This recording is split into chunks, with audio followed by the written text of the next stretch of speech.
कल भारतीय जनता पार्टी की 42nd स्थापना दिवस अर्थात फाउंडेशन डे था। 7 तारीख से 20 तारीख तक भारतीय जनता पार्टी एक सामाजिक न्याय का पखवाड़ा मना रही है। सोशल जस्टिस जिस प्रकार से भारतीय जनता पार्टी के सरकार में आगे बढ़ा है, माननीय प्रधानमंत्री नरेंद्र मोदी जी के नेतृत्व में सामाजिक न्याय जिस प्रकार घर घर तक पहुंचा है, 7 तारीख से 20 तारीख तक इसका एक पखवाड़ा मनाया जा रहा है। पखवाड़े के साथ ही भारतवर्ष में जितने भी एस्पिरेशनल डिस्ट्रिक्ट्स घोषित किए गए हैं, माननीय प्रधानमंत्री नरेंद्र मोदी जी द्वारा इन सभी एस्पिरेशनल डिस्ट्रिक्ट्स का भी जायजा लेने, इन सभी एस्पिरेशनल डिस्ट्रिक्ट्स में जो सफर तय किया है एडमिनिस्ट्रेशन ने, कहां से कहां तक हम पहुंचे हैं, इस विषय का जायजा लेने के लिए भी केंद्रीय मंत्रीगण और पार्टी के पदाधिकारी इन सभी जिलों में जाएंगे, रात्रि निवास करेंगे, 24 घंटे रुक करके इनका जायजा करने वाले हैं। All this is because our Prime Minister and our party believes that we are an accountable body. हम एक अकाउंटेबल पार्टी है। केवल निर्णय लेने से नहीं होता है, वो निर्णय जमीन तक पहुंच रही है कि नहीं, इस विषय पर भी ध्यान देना है। मैं 7 से 20 तारीख तक जो दिन जिस विषय के लिए तय किए गए हैं सामाजिक न्याय के अंतर्गत, वह सूचना आपको दूंगा। और 7 तारीख अर्थात आज आयुष्मान भारत का दिन है, उस विषय पे हम आज प्रेस कॉन्फ्रेंस करेंगे। 7 तारीख जैसे मैंने कहा आयुष्मान भारत के लिए आज का दिन निर्धारित है। 8 तारीख पीएम आवास योजना, 9 तारीख हर घर नल की जल, 10 तारीख पीएम किसान सम्मान निधि, 11 तारीख अनुसूचित जाति उत्थान और कल्याण हेतु जितने भी योजना इस सरकार ने चलाए और ज्योतिबा फुले और सावित्रीबा फुले को समर्पित यह दिन रहेगा। छात्रावासों में जाकर हमारे कार्यकर्ता, हमारे मंत्री वहां अनुसूचित जाति के लिए क्या कल्याणकारी योजनाएं लागू की गई हैं, इन विषयों में चर्चा करेंगे। 12 अप्रैल को 12 साल से छोटे और 12 साल तक के बच्चों के लिए जो वैक्सीनेशन कोरोना का चल रहा है, उस विषय पर विशेष ध्यान पार्टी के हमारे कार्यकर्ताओं का रहेगा, मंत्रियों का रहेगा। 13 तारीख को गरीब कल्याण अन्न योजना पर चर्चा होगी और हमारे कार्यकर्ता इस विषय को लेकर जनमानस तक जाएंगे। 14 तारीख जैसे हम सभी जानते हैं माननीय BR अंबेडकर जी की जयंती है, पार्टी अंबेडकर जयंती मनाएगी। 15 तारीख को ट्राइबल वेलफेयर जनजाति कल्याण का विषय है, जो ट्राइबल छात्रावास हैं उनमें जाकर के जो कल्याण योग्य कार्यक्रम रहे होंगे उन विषय पर हम चर्चा करेंगे। 16 तारीख को श्रमिक एवं असंगठित क्षेत्र में ई श्रम कार्ड के वितरण के विषय में चिंतन किया जाएगा और किस प्रकार से ई श्रम कार्ड का रजिस्ट्रेशन में बढ़ोतरी हो, उस विषय को आगे बढ़ाएंगे। 17 तारीख को वित्तीय सुधार, the financial reforms with which the Modi government has worked as yet, इन विषयों पे हम चर्चा करेंगे, इन विषयों पर हम बल देंगे, इन विषयों तक को जमीन तक लेकर जाएंगे। 18 तारीख होगा स्वच्छ भारत अभियान के लिए और 19 तारीख होगा पोषण अभियान के लिए। 20 अर्थात the concluding day of the fortnight, जो पखवाड़ा है उसका कंक्लूडिंग डे 20 को होगा और 20 अप्रैल होगा आजादी का अमृत महोत्सव और हमारे स्वतंत्रता सेनानियों के लिए, mostly for the unsung heroes, जिनको हमने भुला दिया है, जिन स्वतंत्रता सेनानियों को समाज ने भुला दिया है, उनको याद करना, उनको अपने स्मृति पटल पर पुनः जागृत करना, यह विषय होगा। और जैसे मैंने कहा आज 7 तारीख है, आज का विषय आयुष्मान भारत का है। बंधुगण, आयुष्मान भारत कोई साधारण विषय नहीं है। आज प्रधानमंत्री श्री नरेंद्र मोदी जी के पुराने मन की बात को हम सुन रहे थे, मैं भी सुन रहा था और डॉक्टर भारती पवार जी भी सुन रही थी। और जिस प्रकार से मन की बात में प्रधानमंत्री नरेंद्र मोदी जी ने आयुष्मान भारत के विषय में विस्तार से अपने विषय को रखा और उसके पश्चात कुछ पेशेंट्स जिनको इसका लाभ मिला था, वो इंटरेक्शन भी हमने देखा।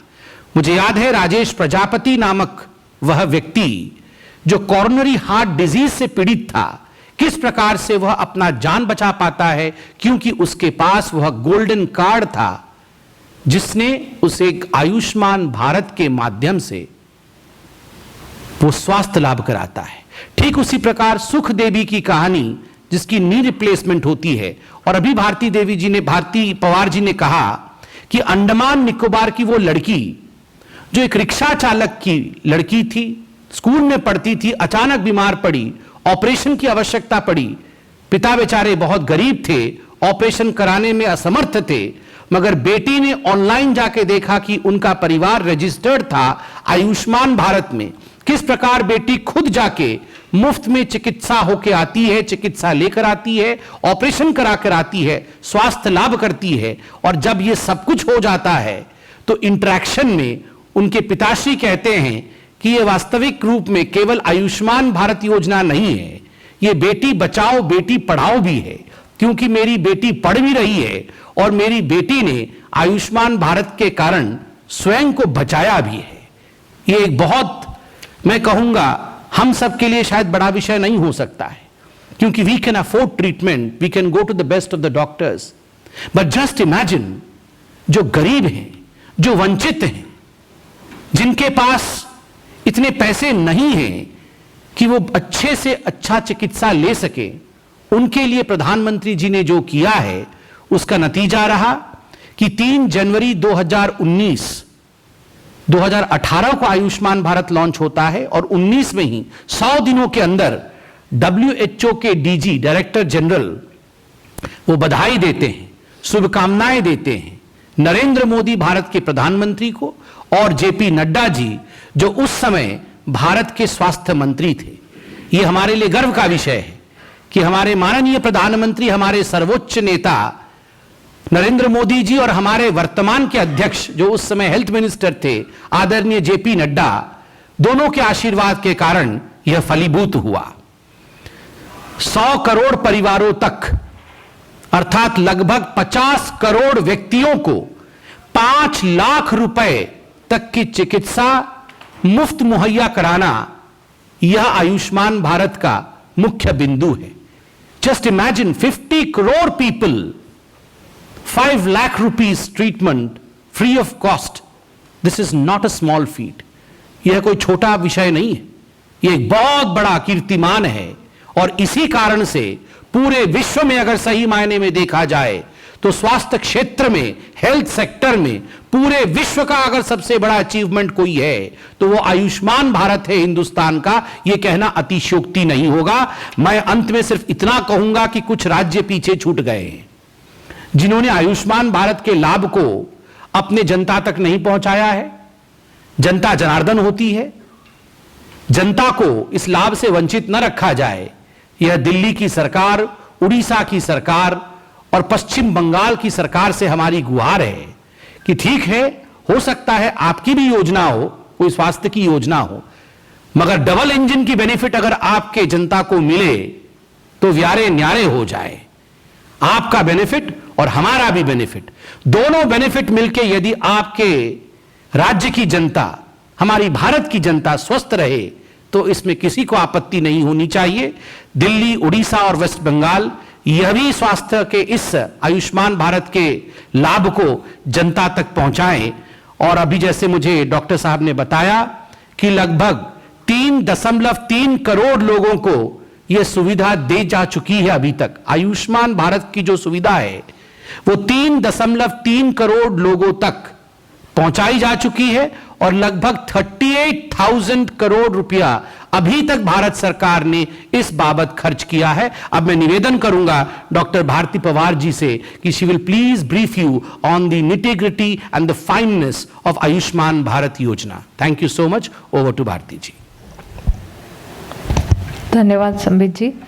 नमस्कार। आज महत्वपूर्ण सब्जेक्ट है जो कि हमारे हेल्थ स्ट्रक्चर को गत कई वर्षों से, जब से नरेंद्र भाई मोदी जी की सरकार बनी है, तो इस विश्वास को लेके आगे बढ़ रही है कि बेसिक सुविधाएं जो आज गांव-गांव तक पहुंचनी चाहिए और पहुंचने के बाद उन्हें वहाँ पे ही ट्रीटमेंट मिले, चाहे वो प्राइमरी लेवल का हो, सेकेंडरी लेवल का हो या टर्शरी लेवल का हो, उस मायने में आज हमारी सरकार काम कर रही है। मुझे इस बात को लेके खुशी है कि आज गांव में भी जाएंगे तो पीएचसी है, सीएचसी है, हमारा डिस्ट्रिक्ट हॉस्पिटल है, वहाँ तक सुविधा बढ़ाने के लिए पीएम आयुष्मान भारत जैसी योजना, जिसमें कि पीएम आयुष्मान भारत में हेल्थ एंड वेलनेस सेंटर बनने चाहिए। ये हेल्थ एंड वेलनेस सेंटर ऐसी सुविधा प्रदान करेंगे कि जो ग्रामीण क्षेत्र में उसी जगह वही लोगों को ये सुविधा देंगे, जिसमें कई सारे टेस्ट बढ़े हैं, कई सारे डॉक्टर्स के विजिट बढ़े हैं, चाहे वहाँ टेलीकंसल्टेशन ले सकते हैं, एक एक्सपर्ट की ओपिनियन वहाँ मिल सकती है। इस हिसाब से ये हेल्थ एंड वेलनेस सेंटर है, योगा है, मेडिसिन है, आयुर्वेदा है, ये इंटीग्रेशन भी वहाँ मेंटेन किया है। उसके बाद अगर उन्हें कुछ सुविधा सेकेंडरी लेवल को मिलनी है या टर्शरी लेवल को मिलनी है, वो भी सुविधा देने के लिए सरकार प्रतिबद्ध है। लेकिन अगर कोई वंचित रहता है, अगर वो ऑपरेशन नहीं करवा रहा है, तो SECC डेटा जो कि हमारा census socio economic caste census 2011 का था, जो कि एक households includes are based on deprivation and occupational criteria, तो उन क्राइटेरिया को ध्यान में रखते हुए उन लोगों की एक सूची बनी और जिनमें चिन्हित किए ये 10 करोड़ 10.74 करोड़ फैमिलीज, जो कि लगभग आज की तारीख पे देखा जाए तो 50 करोड़ बेनिफिशियरीज को ये हेल्थ इंश्योरेंस, जो कि 5 लाख का इंश्योरेंस पर फैमिली पर ईयर कवर करता है। इसमें बड़ी बात यह है कि जो भी ऑपरेशन सर्जरी करवाने हैं, इसके लिए कुछ अस्पताल एम्पैनल्ड किए हैं, कुछ वहाँ पे नंबर दिए हैं, प्रोटोकॉल बने हैं, सर्जरीज करेंगे, ट्रीटमेंट करेंगे, और वो सभी सर्जरीज इंक्लूड किए हैं जो कि आम आदमी को, जो कि एक सामान्य परिवार को चिंतित करती है। लगभग आज के दिन में देखा जाए तो ऐसी 1670 ऐसी प्रोसीजर्स है जो कि इसमें कर सकते हैं और पेशेंट इसके लाभ ले रहे हैं। आज कई अस्पताल इसमें जुड़े हैं, जैसे कि कहा कुछ 3 राज्यों को छोड़ के, उड़ीसा, दिल्ली और पश्चिम बंगाल को छोड़ के हमारे बाकी राज्यों और यूटीज में ये योजना अच्छा काम कर रही है। स्टेट और सेंट्रल गवर्नमेंट के साथ मिली ये योजना है, तो अगर कुछ एडिशनल भी बेनिफिशियरीज आते हैं, वो स्टेट्स की लिस्ट में आते हैं, तो वो भी स्टेट के थ्रू इस योजना में जुड़े हैं, लेकिन वो स्टेट के शेयर में आएंगे।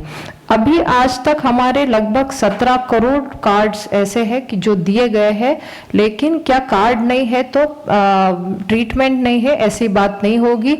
जो भी ऑनलाइन देखते हैं, अगर उस ट्रीटमेंट में चाहते हैं ये होना है, नाम बेनिफिशियरीज की लिस्ट में है, तो वो ट्रीटमेंट उस अस्पताल में जाके लेंगे। आज तक लगभग हमारे 25,800 अस्पताल है जो कि एम्पैनल्ड हुए हैं अलग अलग हमारे राज्यों में, जो कि ये कैशलेस एक्सेस है। तो बेनिफिशियरीज को कहीं भी, अगर भारत भर में समझो मेरा महाराष्ट्र से कोई पेशेंट है और तुरंत उसे दिल्ली में कार्ड है और ट्रीटमेंट लेने हैं, तो वो ट्रीटमेंट ले सकता है एम्पैनल्ड हॉस्पिटल में। लेकिन दिल्ली का कोई पेशेंट अगर महाराष्ट्र में जाता है तो वो ट्रीटमेंट नहीं ले सकता, क्योंकि इस राज्य ने ये योजना को स्वीकार नहीं किया है। तो मैं आपके माध्यम से अनुरोध करती हूँ ये 3 ही राज्यों के लोगों को इसमें जोड़ा जाए, क्योंकि ये भारत भर में एप्लीकेबल ये ऐसी स्कीम है और जो सुविधा, आरोग्य सुविधा से जुड़ी है। किसी को भी कहीं पे भी आवश्यकता होती है, कई नौकरी के कोई स्टूडेंट्स पढ़ाई के लिए कहीं भी जाते हैं, तो ऐसी कभी इमरजेंसी आ जाती है, तो मुझे लगता है सभी राज्यों में इसने जुड़ना बहुत ही आवश्यकता है। जो जिसको गौर करते हुए आदरणीय प्रधानमंत्री जी ने विशेष रूप से ये सबसे बड़ी योजना, जो हम वर्ल्ड्स लार्जेस्ट हेल्थ इंश्योरेंस योजना के तहत में दे रहे हैं, तो मुझे लगता है सभी राज्यों ने इसमें जुड़ना चाहिए। एक कवर करती है हमारे प्री हॉस्पिटलाइजेशन को और पोस्ट हॉस्पिटलाइजेशन के एक्सपेंसेस को इंक्लूडिंग डायग्नोस्टिक एंड मेडिसिन सब उसके गाइडलाइन, ट्रीटमेंट गाइडलाइन में जो स्टैंडर्ड्स है उसके आधार पर उसमें जो ड्रग्स है, सप्लाईज है, डायग्नोस्टिक सर्विसेज है, फिजिशियंस के फी है, रूम के चार्जेस है, सर्जन के चार्जेस है, ओटी आईसीयू चार्जेस, ये सभी कवर करते हुए पेशेंट को मदद करते हैं। इसमें कोई रेस्ट्रिक्शन नहीं है, फैमिली साइज कितनी हो, पर्टिकुलर हो, ऐसी कोई ये नहीं है और ये पोर्टेबल है थ्रू आउट इंडिया। मुझे लगता है ऐसी योजना कभी बनी नहीं थी और इसका मकसद यही था कि हर एक को, हम जो बोलते हैं कि आउट ऑफ पॉकेट एक्सपेंडिचर कम करने के लिए हेल्थ रिलेटेड सरकार के क्या प्रयास चल रहे हैं, तो ये सबसे बड़ी और एक अच्छी योजना इस कार्यकाल में बनी है। जिस कार्यकाल में कोविड जैसा संकट आया, कोविड जैसे संकट में भी इस योजना के तहत लोगों ने टेस्ट किए, ट्रीटमेंट किए और सभी राज्यों को वो राशि भी दी गई जिसकी आवश्यकता उस टाइम पे थी।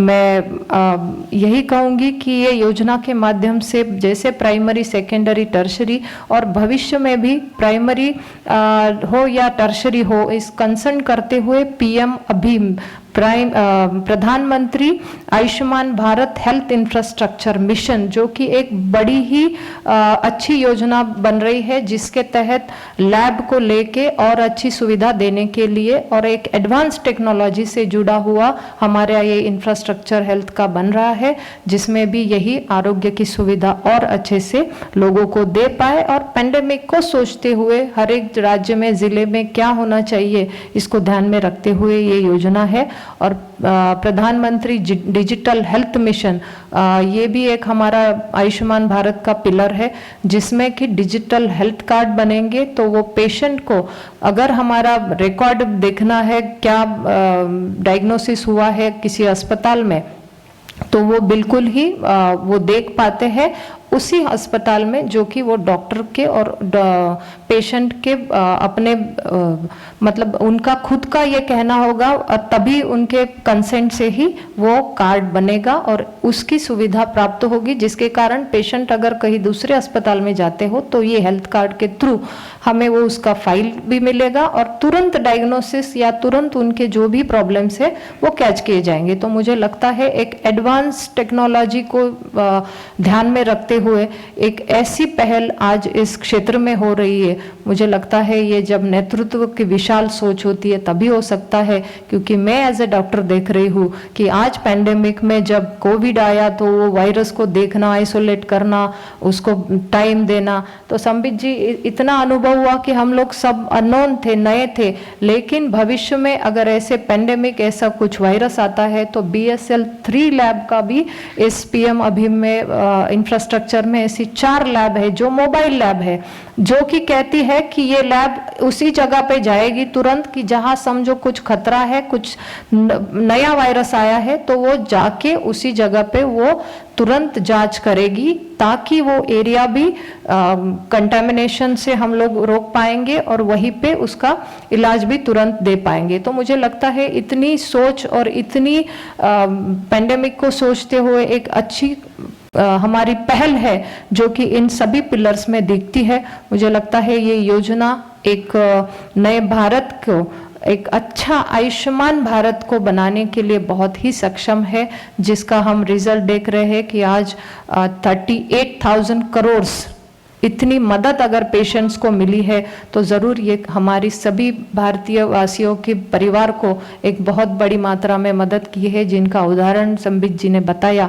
कि हमारी बेटियां हो या चाहे हमारी माताएं हो, उनको हम मदद करते हैं और उसमें बहुत ही बेसिक जैसे टोटल नी रिप्लेसमेंट हो, हिप रिप्लेसमेंट, जॉइंट रिप्लेसमेंट हो, आर्टरी बाईपास हो, तो मुझे लगता है इतनी बेसिक है जिनकी लोगों को चिंता रहती है कि मैं अब कैसे करूं। तो इस माध्यम से ये मदद करने में ये योजना बहुत ही अच्छी काम कर रही है। फिर एक बार मैं कहूँगी कि आपके माध्यम से जो ज़्यादा मतलब इसमें काम करेंगे, जिस तरीके से हमने ठान लिया है कि इस सामाजिक न्याय पखवाड़े के दौरान भी हमारे सभी कार्यकर्ता जो कि पहुंचेंगे और इसी योजना को लेके आगे जाएंगे और जहां कार्ड नहीं है तो वो बनने के लिए वो गांव-गांव तक अवेयरनेस करेंगे कि ये माध्यम से हम कार्ड भी ले लें और उन परिवारों को भी एक तसल्ली दे कि आपके लिए ये हेल्थ इंश्योरेंस है, ताकि उन्हें समय पर ये मदद मिले। धन्यवाद। Thank you so much. कोई प्रश्न हो तो पूछ सकते हैं। सर, अखिलेश यादव ने गोरखपुर मामले में मुर्तजा को मनोरोगी बताया है और कहा है कि बीजेपी इसे जानबूझकर तोड़ दे रही है, बड़ा चढ़ाकर पेश कर रही है। देखिए, आज का विषय आयुष्मान भारत पे है। स्वाभाविक है ये आज प्रश्न उत्तर भी इसी विषय पर होगा। मेरा सवाल है सर, पर्वतीय क्षेत्र जो है उन लोगों को इस योजना का लाभ देने के लिए किस तरीके की योजनाएं चलाई जा रही है? भारती जी, पर्वतीय क्षेत्र में जैसे अभी मैंने कहा कि सेंट्रल और स्टेट को लेके कुछ शेयरिंग में हमारी योजना चलती है, 60-40 रेशो होता है, तो पर्वतीय क्षेत्र में खास करके वो 90-10 का रहता है। तो लगभग सारा ही सेंट्रल गवर्नमेंट की तरफ से इस तरीके की योजना जाती है।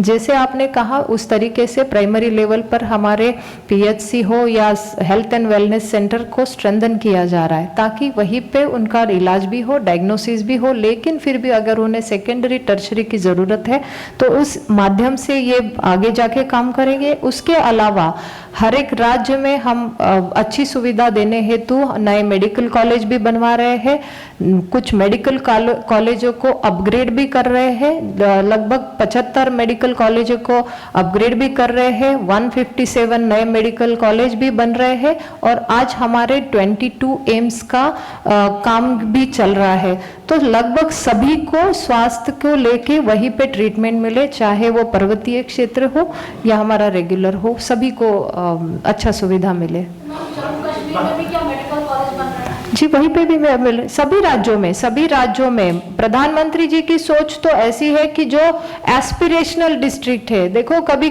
किसी ने सोचा नहीं होगा, मैं तो डॉक्टर हूँ इसीलिए मैं तो जब मैंने देखा कि 112 ऐसे जिलों को चिन्हित किया, तो वो चिन्हित क्यों किया? क्योंकि वहां पे कुछ काम ही नहीं हुआ था। 70 सालों से वहां पे बेसिक स्ट्रक्चर नहीं है, वहां पे मेडिकल कॉलेज तो दूर की बात, लेकिन बेसिक सुविधा मेडिकल कॉलेज के साथ अस्पतालों को और स्ट्रेंथन करना, तो उन्हें चिन्हित भी किया गया। वहां पे मेडिकल कॉलेज भी बन रहे हैं, जहां प्राइवेट भी नहीं, वहां पे गवर्नमेंट का तो बनना चाहिए, और तो और डिस्ट्रिक्ट अस्पतालों को भी स्ट्रांग किया जा रहा है। मुझे लगता है इसके कारण हमारी जो माता मृत्यु दर है वो भी, हमने जो NFHS का डेटा आया उसमें वो उसका रिजल्ट दिख रहा है कि माता मृत्यु दर कम हो रही है, इंस्टीट्यूशनल डिलीवरीज बढ़ रही है। ये सारी इन्हीं सभी इन योजनाओं के तहत हो रहा है। मेरा क्वेश्चन है कि जो राज्य अभी तक इससे जुड़े नहीं, उनको जोड़ने का कोई प्रयास किया जाता है? जी जरूर, आपके सुझाव, और मैं तो चाहूंगी हर एक नागरिक का अधिकार होता है कि जो भी योजनाएं हैं वो मिलनी चाहिए, चाहे वो राज्य की हो चाहे वो केंद्र की हो। लेकिन इसमें जो है ये स्टेट और सेंट्रल शेयर के माध्यम से ये योजना बनी है, तो हम चाहते हैं कि हम राज्यों को, वो निर्भर करते हैं कि राज्य सरकार इसमें जुड़े और राज्यों के माध्यम से ये मदद मिले। लेकिन जैसा कि 3 राज्यों ने जुड़े नहीं है, तो जब तक वो जुड़ते नहीं है हम उनका इंश्योरेंस कैसे भरेंगे और कैसे उनको इस लाभार्थी की योजना में ये शामिल करेंगे? तो वो लोग वंचित रह रहे हैं। आज ये 3 राज्यों के लोग वंचित रह रहे हैं, लेकिन हम अगर उन 3 राज्यों में जाते हैं बाकी राज्यों के, तो वहां पे एम्पैनल्ड हमारे अस्पताल है PMJ के, तो वो वहां पे ट्रीटमेंट दे रहे, लेकिन जो राज्य इसमें नहीं है तो वो राज्यों के लोगों को वंचित रखा जा रहा है। इस बात का हमें दुख भी है। हमारी तरफ से चिट्ठियां भी लिखी गई है, हमने रिक्वेस्ट भी की है, लेकिन अभी वो चिट्ठियों का कोई रिप्लाई नहीं आया है। आपने कहा कि 50 करोड़ लोगों को इसका लाभ मिल रहा है, 4.5 साल हो गए इस योजना के, सितंबर में 5 साल पूरे हो जाएंगे। केवल 16-17 करोड़ लोगों का अभी तक गोल्डन कार्ड बन पाई, जिनकी पहचान हो पाई है कि हैं, बाकी अभी 33 करोड़ लोग, 24 करोड़ लोग, उन्हें पता ही नहीं आपको कि वो कौन है जिनको मिलना है। नहीं जी, आपका सवाल बिल्कुल सही है, लेकिन बहुत बार ऐसा होता है कि कोई भी यहाँ से योजना बनती है तो यह स्टेट के थ्रू जाती है, तो स्टेट ने भी थोड़ा उसमें जुड़ना भी चाहिए और ग्राउंड तक उसमें अवेयरनेस कैंप भी करना चाहिए। हमारी तरफ से आपके द्वारा आयुष्मान ऐसा भी एक कैंपेन चला जिसमें हमारे आशा वर्कर, पंचायत के मेंबर्स, आंगनवाड़ी सेविकाएं लगी, जिन्होंने जाके कैंपेन भी करा, नाइट कैंप्स भी किए, क्योंकि लेबर दिन में टाइम नहीं मिलता है, तो नाइट कैंप्स भी हुए जिसमें ये कार्ड बने। तो ये तो लगभग 4.7 करोड़ कार्ड्स भी बने। तो आपका कहना है, इस माध्यम से हम भी लगातार प्रयास कर रहे हैं, लेकिन फिर भी अगर कोई अस्पताल में जाते हैं, एम्पैनल्ड अस्पताल में, तो मुझे लगता है वहाँ पे उन्हें तुरंत मदद दी जाती है। कार्ड का कोई बंधन नहीं है, कार्ड नहीं, फिर भी वो बेनिफिशियरी लिस्ट में है। और अब तक हमने लास्ट कुछ महीनों से ये सुविधा दी है कि ग्राम लेवल तक एक लिस्ट जारी किया है, जो कि उस गांव में लगेगा और गांव के लोगों को पता चलेगा कि मेरा बेनिफिशियरी में नाम है कि नहीं। मैम एक क्वेश्चन, मुंबई में जो ओमिक्रॉन एक्सी नए वेरिएंट केस आया, उसको लेकर केंद्र सरकार के पास क्या जानकारी है, आपकी तरफ से किस तरह की तैयारी?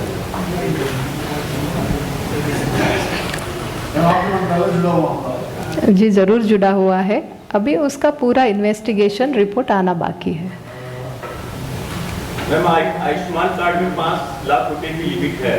अगर कोई पेशेंट किसी हॉस्पिटल में जाता है और वहाँ पे अगर बजट 2.5 लाख का बन रहा है, तो क्या ऐसा कुछ होता है कि उसमें ये बोला जाता है कि हम 1.5 लाख 2 लाख अप्रूव करेंगे, बाकी 50-60 हज़ार आपको देना पड़ेगा? क्योंकि ऐसे भी केसेस हमारे सामने आए हैं जहाँ पे ये पेशेंट को बोला जाता है कि आपके 1,60,000 अप्रूव हो रहे हैं गवर्नमेंट के फंड से, बाकी 80,000 रुपये आपको देने पड़ेंगे। नहीं, इसमें क्या कारण है इसका? ऐसा नहीं, ये जो है आपने कहा है उसका पैकेज बना हुआ है, उसके स्टैंडर्ड ट्रीटमेंट गाइडलाइंस बने हुए हैं, लेकिन फिर भी अगर गलत तरीके से कोई अस्पताल उनसे डिमांड करता है या कुछ भी उनके कंप्लेंट्स है, तो हमारी वो हेल्पलाइन पे शिकायत दर्ज करते हैं और ऐसे ग्रीवांसेस को भी हम एड्रेस करते हैं। और ऐसे ग्रीवांसेस लगभग 1.5 लाख के करीब हमारे ग्रीवांसेस भी हुए, जिसमें से 95% वो ग्रीवांस हमने रिजॉल्व भी किए हैं, जिसमें वो भी आपने कहा वो भी प्रॉब्लम था।